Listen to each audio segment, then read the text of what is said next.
Welcome back to the Press Club. Thank you very much for staying tuned. Of course, I'm Clinton Reynolds. I'm here with Earl Buski, the new. I don't want to say new and improved. No, the other. The other Buski, the Earl, the other Earl. And what prompted that change, might I ask? I know I said we're going to jump right into it, but I must ask that question. What prompted the I can assure you it had nothing to do with the fact that you had a bow tie in your last show. What prompted that? What prompted you to have a bow tie on your last show? Man, I said I'm bringing sexy back. Okay, I'm bringing sexy back, but you're bringing dapper back, you know. So yeah, we're both bringing something back. You don't know how exactly it works out, but then we'll know sooner or later. Let's jump into CCJ Privy Council debate. That is a debate. I think it has merit. Very interesting comments by Evans Cauldron, who said he has insight into the CCJ and the workings of it, the establishment of the CCJ, and he has opted, in his opinion, for the Privy Council, saying that the CCJ, we have a bunch of judges in the Caribbean who may not be as unbiased as if, you know, they were disinterested. The fact that they reside in the region, they know everybody, it's small societies, they might be a little more biased in their judgments and opinions. And I don't know what your view is on his comments. My view is that that opinion is contemptuous. The opinion of Mr. Evans Cauldron is contemptuous of Caribbean judges and lawyers. I share the view that has been expressed, that what he's expressing is the view of an Anglophone trained lawyer. I mean, he lived and grew up and trained as a lawyer in England, and therefore all he heard and grew up with was the Privy Council until deciding to return home. In the period between his return home and now, Caribbean jurisprudence has grown and gone above. You know, quite interestingly, Clinton, what we find is that learned gentlemen who have been called to the bar, not the restaurant, but the bar. The other bar. Yeah, that other bar. Would want to say that we should have more confidence in British judges than we should in ours. And I would like to ask them, why is it that the British public and the British legal jurisprudence don't share the view that they should have equal confidence in Caribbean judges by virtue of the fact that British judges are as human as Caribbean persons and therefore as open to bias as Caribbean people. I mean, there's another argument to Caribbean people being better judges of Caribbean situations by virtue of the very fact that they know the Caribbean, that they know the Caribbean people, and they understand Caribbean culture. Whatever failures exist in the Privy Council would also exist in Australia, in St. Lucia and everywhere else, because judges are humans and liable to make mistakes like everybody else. But I insist that the Caribbean judges are as bright as anybody else, because Caribbean people are as bright as anybody else. And if we in St. Lucia can be the only Caribbean island with the highest level rate of Nobel Prize winners per head of population than any other country in the world, then it also speaks well of the ability of Caribbean people to think and act like anybody else. I agree with you to a great extent, but not all the way. And why I am not agreeing all the way is that in our jurisdictions, we see the close-knit, we see that the independence that sometimes should be there. We don't always get that. Now, there is no way of disciplining a judge, as far as I know, or no way that it works in our situation. Now, when you look at the US, for example, and you look at the Supreme Court, you have impeachment, you know, as one of the options if a justice does not act right.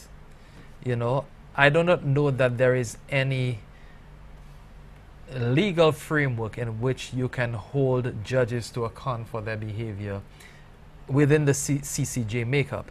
Now, I do believe that it's Caribbean issues and Caribbean judges are better placed than judges in the UK to hear our cases, because they understand our culture, they understand our society, they understand our people, and therefore they can bring that into the context. Okay, they can get a better context of what the whatever scenario or situation or case is brought before them that a Privy Council judge would not understand. On the other hand, when you have the Privy Council judges, you have people who might be totally disinterested in what's going on in the Caribbean. All they look at is the case and the law next to the case and apply the law based on the case. I say the Caribbean judges wouldn't do that? Well, I mean, what I'm saying that they are more involved. They have more background. I don't buy that, because Clinton, they're part what of you're the culture, telling me, they're part of the what society. you're telling me is they're part of, you know, the norms and stuff what you're of that telling society. me is that Michael Gordon, as a CCJ judge, should not be trusted to dispense justice in St. Lucia, because he knows St. Lucians. He was a lawyer in St. Lucia. He's a St. Lucian, and he knows St. Lucians, and he would therefore be likely to be biased in favor of one St. Lucian against another on the basis of his friendship, and not on the basis of being able to execute his professionalism, as he has done sufficiently to be elevated to the status of a CCJ judge. I think what the mistake, and I hope it's just a mistake and not more than that, I think the mistake that many of us are making is that we are saying that the British brain is bigger and brighter than us. That the British, that the Englishman. I didn't say the white man. I said that the Englishman, that the Privy Council judge is more likely to be professional because he's English, and that the Caribbean judge is less likely to be professional because he or she is Caribbean. That's what you're telling me. No, I am saying that they are more likely to do the right thing, because there are set sanctions that are applied on occasion. I would say that you admitted that you do not know whether those sanctions exist. Right, that's what I'm saying. Yeah, so I would like to say that is the only way that I would prefer the Privy. I'm not saying that I prefer the Privy Council over but CCJ. I'm saying, Clinton, that there is no way that our learned judges, the retired judges and existing judges who write the legal rules for the judiciary would come up, given we're trying to be a Caribbean that is a region that is a developing region that wants to be in the globe. I do not see our the people who write our judicial laws, writing laws that are in any way less efficient or deficient vis-a-vis other laws. So I would go as far as saying that these protective clauses that you are assuming exist in America and maybe don't exist here, the reason is because in America you have thousands of judges, and every day there is a possibility that one of those thousands will be caught with his pants down. In the Caribbean, literally or otherwise. Or otherwise. In the Caribbean, we're dealing with tens.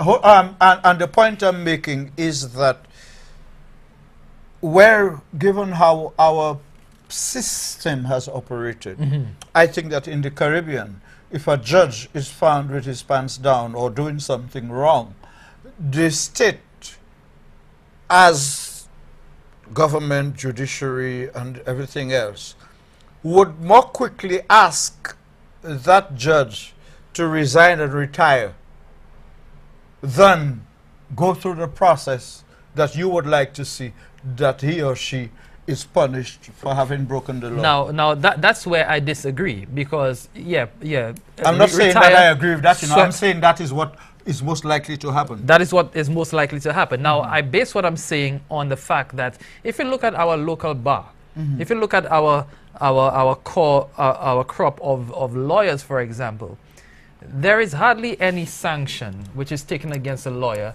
even though we all know that some lawyers in the fraternity do a lot of nonsense. Blame the Bar Association. Of course, but where are the judges coming from? It's the same bar, and they're going up with that. And because those sanctions are not implemented at that stage, we move up in the judicial system, and the same thing happens. And that is my But you are saying that because we have an ineffective bar association, that the judiciary should be should not grow.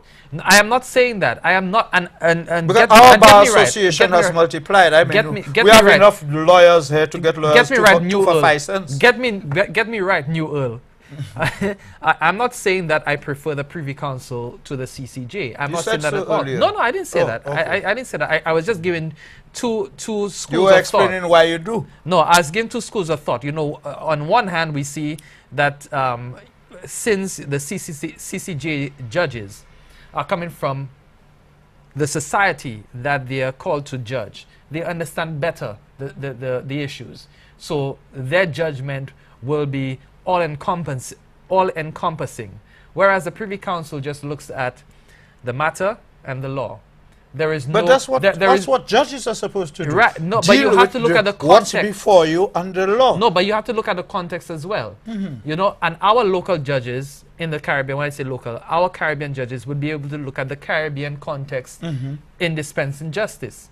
So I believe that they're in a better position. So are you saying what I am saying is, if you look at the bar associations, and I dare say that situation is evident throughout the Caribbean, that the bar association has not proven to be responsible enough to hold lawyers who go foul of the law or who go awry to account. Yeah, but the bar association is not even a trade union. It is just a membership club. No, there's a disciplinary arm to it. Yes, but they have that power. But the government has no.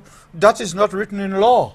No, but they have the power, though. They have the power within their association. I will tell you, in the media association, I'm sure you have a clause where if a media practitioner does something, right? We have a disciplinary. I'm sure that exists in the bar association as well. Yes, but you have situations. You can remember we have had cases where lawyers pull guns and get accused and get arrested. Not a word from the bar association. Similar with the medical and dental association. And you have doctors who malpractice and you hear nothing. And that is my problem. The other problem is you have lawyers. Say you're Earl Buski and I've hired you to represent me, okay?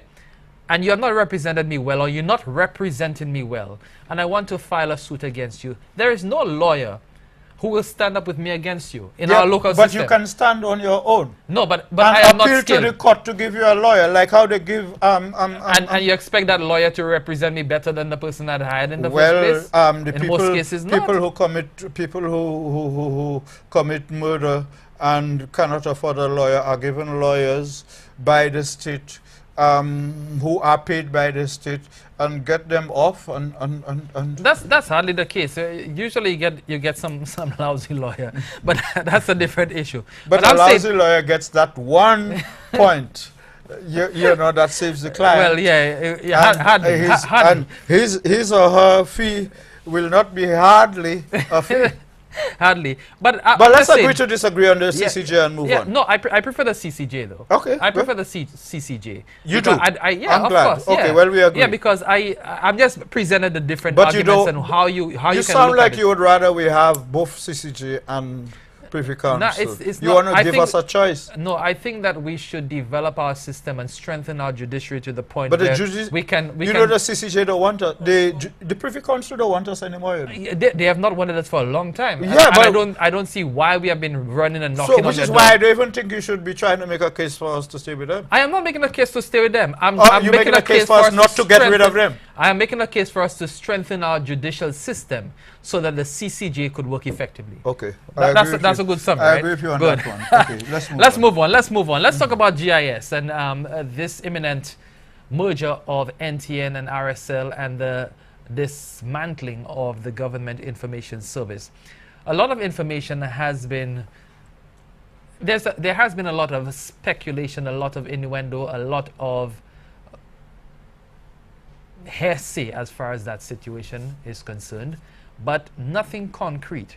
And from a media association standpoint, we met with the Minister for Information and Broadcasting in April to discuss this merger, and there were assurances that this would not affect the other commercial media. This was the premise for our meeting, to discuss what impact it would have on local media and also on our members by extension. And there were certain assurances made that this merger would not affect the commercial media. They would not be eating into that small advertising pie that is there in our market with a plethora of media organizations. So we got that assurance, and I must say before I continue that I respect the Information and Broadcast Minister in that regard, Dr. Jimmy Fletcher, because anytime that we have asked to dialogue, to discuss issues that are bothersome or concerning to media practitioners on the island, he has been very amenable, he has been very open, he has been very frank in his discussions. So I want to say that from the beginning. However, this is not a discount what I just said, but then on Wednesday we were hearing that there was a meeting with the PS and staff of the GIS, and that there was information that the staff of the GIS would be assigned to various ministries. They do not know who is going, they do not know where those officers are going. Also, there was an indication that if, from our information, if the officers wanted to continue with the NTN, the National Television Network, then they would have to resign and reapply. And there is no guarantee that if they do reapply that they would get into the NTN. So the staff is in limbo. I made a submission earlier this week in the media to indicate that we have not received any complaints from the staff of the GIS who are our members.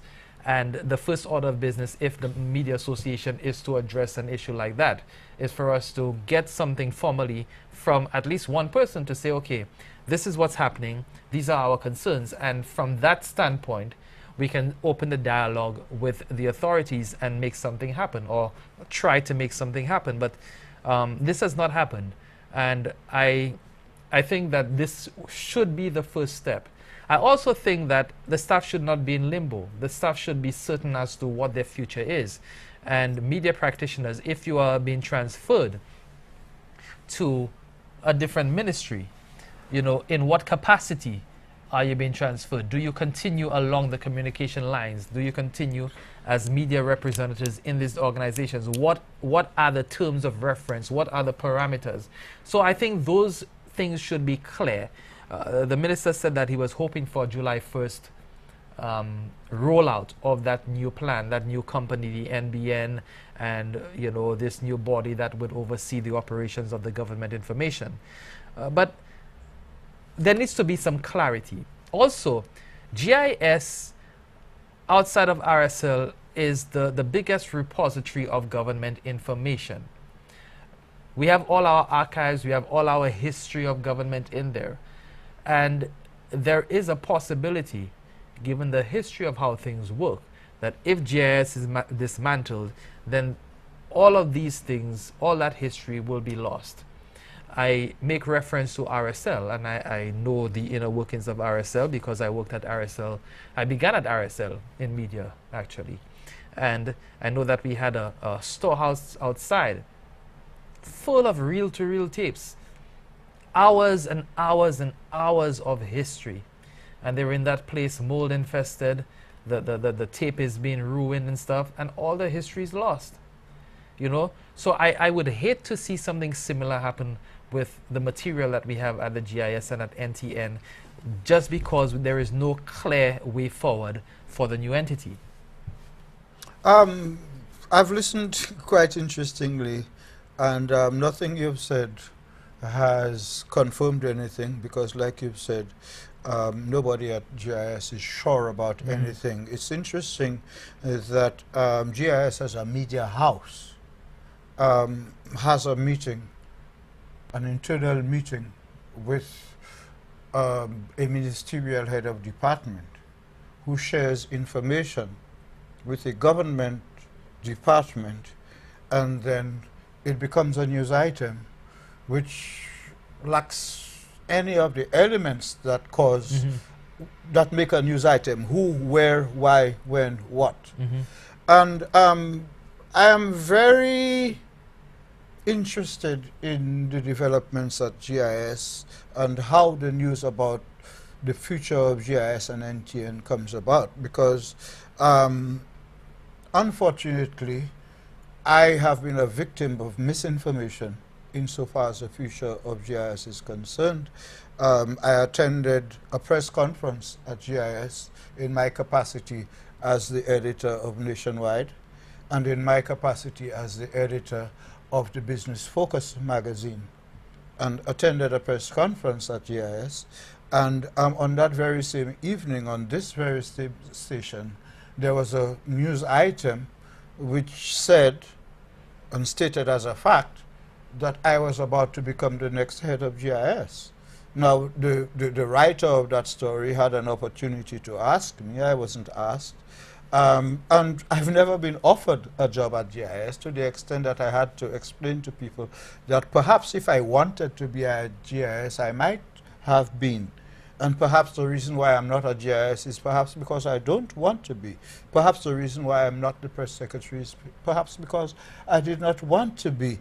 And I agree with you that the situation at GIS is one where nobody at GIS can say that they know what the future is, because the future hasn't been defined. What has been defined is that NTN, not GIS, NTN will be merged with RSL. I have my own view on that, Clinton. I think if the government is going to merge the two broadcasting arms that it has, NTN and Radio St. Lucia, if you're going to be creating a new state media entity, why not go the whole hog and not just limit it to broadcast, but also include the print element? The government has the government printery, which is a print element. They have the Nationwide newspaper, which is a print element. They have the documentation center at the office of the Prime Minister, which is another element. Every single ministry has a department of information, which is independent of GIS and NTN. So why don't the government just look at all of that and see what can be done with all of that? I think that what is happening is that there are persons at GIS who are trying to preempt and perhaps to influence what the government's decision and policy is going to be. But you know what, Clinton? Until we live in a society run by a communist party where you have what is called a working class state, where the workers are in charge of enterprises, we operate in a system where the owner of the enterprise decides on the future of the enterprise. In the case of GIS and NTN and RSL, the owners and controllers of that enterprise is the government of St. Lucia on behalf of the people of St. Lucia. I am glad you added that. On behalf of the people right. of St. Lucia. So and therefore that government that has been elected by the majority of the people takes decisions in the name of all of the people. And the government today, as with every government, has that prerogative and that right to determine how it wants to approach media relations and how it wants to shape the state media entities. Now, what I would say to my colleagues at GIS, with whom I have very good relationships, is this: that until such time as you receive a letter which says you're out of a job, you have a job. Until such time as you are told you are going to be moved elsewhere, you are where you are. And until such time as the government comes to you as it will to say this is what the plan is and this is what is going to happen, you simply have to wait until it happens. The sort of pressuring of the Media Association to take a position to the extent, Clinton, that I heard you on TV, in what I would interpret as inviting GIS to let you know what is happening, because apparently they're pressuring the association for not taking a position. But not taking a position on what? There's nothing happening at GIS. You know, I would like you to do something, Clinton, and I would like every viewer to do that.